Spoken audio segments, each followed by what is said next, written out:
everyone, it's me, Peppa Pig. Today I'll be watching a very interesting video. Let's watch it now. Welcome to another star-spangled episode of History of the Marvel Universe. Today's terrific tale begins in the summer of 1941 on the Army base Camp Lehigh. This is where bumbling Private Steve Rogers was stationed and training. However, things aren't always what they seem, and the clumsy recruit was secretly Captain America, the Sentinel of Liberty defending the United States from foreign threats.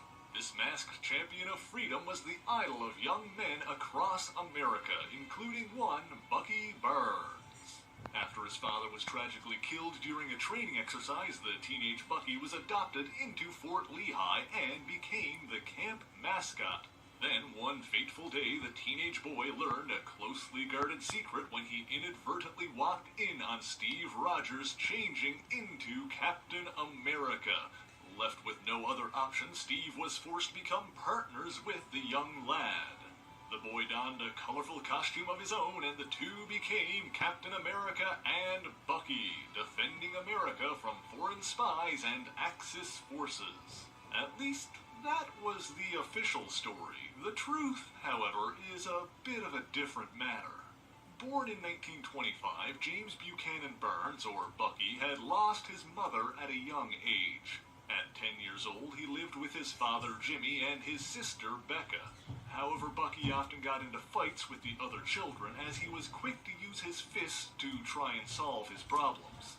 This disappointed his father, who believed that he could be better. After airing his disappointment, Jimmy insisted they would talk about this behavior when he returned from the day's training at Camp Lehigh. That day, 12-year-old Bucky Barnes sat on his bed thinking about what he would say. He was a fighter, to be sure, but he loved his father and wanted to make him proud. But James Barnes Sr. never came home that day, or ever again.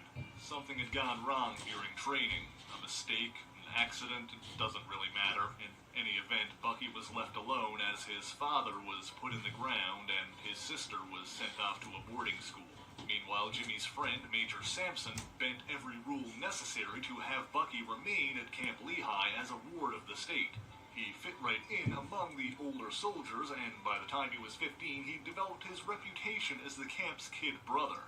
This was helped by his resourcefulness, allowing him to sneak various contraband onto the base for a nominal fee. However, his violent tendencies would still sometimes come out. He would often get into fights with men who were much older and larger than he was, and he would win. This kind of thing certainly got him in trouble more than once, but his natural combat abilities also caught the attention of his superiors. After his 16th birthday, Bucky Barnes was assigned to intense training in preparation for a special assignment. He was even shipped overseas to learn from the newly formed British SAS. It was during this training that Bucky witnessed the newsreel footage of what was going on back in the United States. Captain America, a real-life super soldier clad in the stars and stripes, was taking down foreign spies and demolishing illegal weapon rings. Impressed and inspired, Bucky began studying the newsreel footage and learning the captain's moves. Then, after several months, he finally returned to Camp Lehigh. There he was asked to demonstrate the results of his training, and demonstrate he did when he took down several armed men barehanded. Having proved his worth, Bucky finally learned the nature of his secret assignment when he was introduced to Steve Rogers. Much like Captain America himself, Bucky Barnes would be a symbol to inspire America's youth. A teenager capable of standing up and fighting alongside the Sentinel of Liberty. And the idea of Bucky walking in on Captain America and learning his secret identity was created as a cover story, a fiction designed to appeal to kids across America. Over the following weeks, Steve and Bucky formed an unbreakable rapport and became close friends. Their heroism would inspire others, and Bucky also fought alongside a group of talented young men who would become known as the Young Allies. But while the pair did well to protect their country from spies and saboteurs, Bucky longed to join the fight overseas where they could do the most good. It seemed the pair gained their chance when a rogue faction from the undersea nation of Atlantis betrayed their kingdom and joined forces with the Nazis. Cap and Bucky teamed up with Prince Namor, the Submariner, to battle the evil Atlanteans. But while that was happening, the United States suffered an attack from Japanese forces with the bombing of Pearl Harbor. The original Human Torch and his young partner Toro attempted to stem the tide, but there was little they could do to stop the devastation. The following day, the United States officially became involved in the Second World War. Not long after that, Cap and Bucky became members of America's first super team, the Invaders, alongside the Submariner, the Human Torch, and Toro. Suddenly, Bucky was a 17-year-old kid fighting alongside super-powered heroes. As a result, he felt the need to prove himself to his older peers, which he soon did when he rescued the other invaders from the mad scientist Arnim Zola.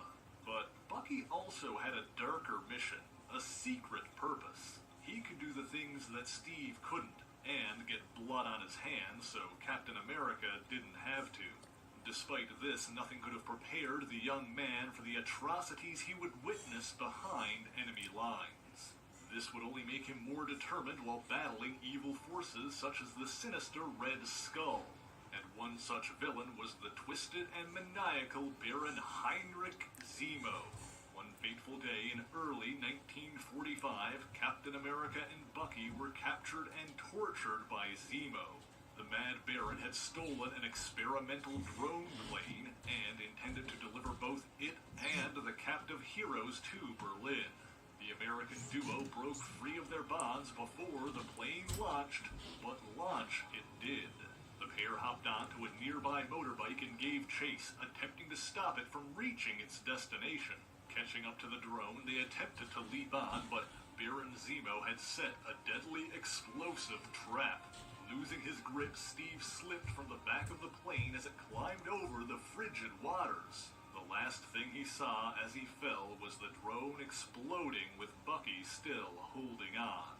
Dropping into the icy water, Captain America entered into a state of suspended animation, the super soldier serum in his body, keeping him alive until he was found and recovered by the Avengers decades later.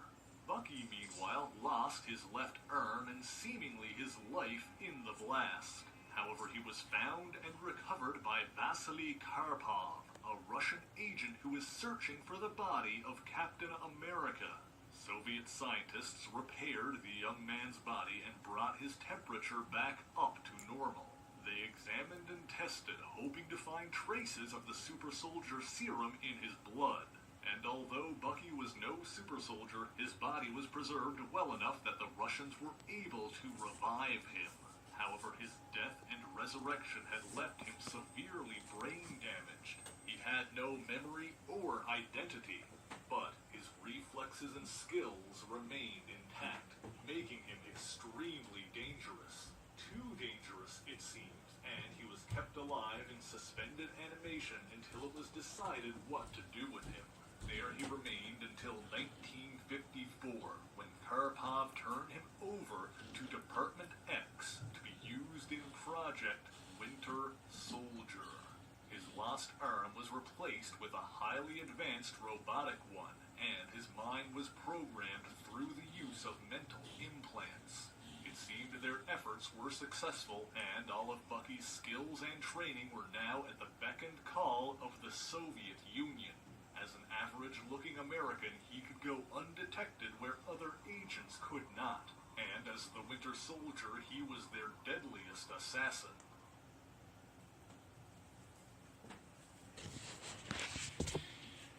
Well, that's all we got for right now. I'll see you in the next one when we watch the rest of this video. Bye-bye!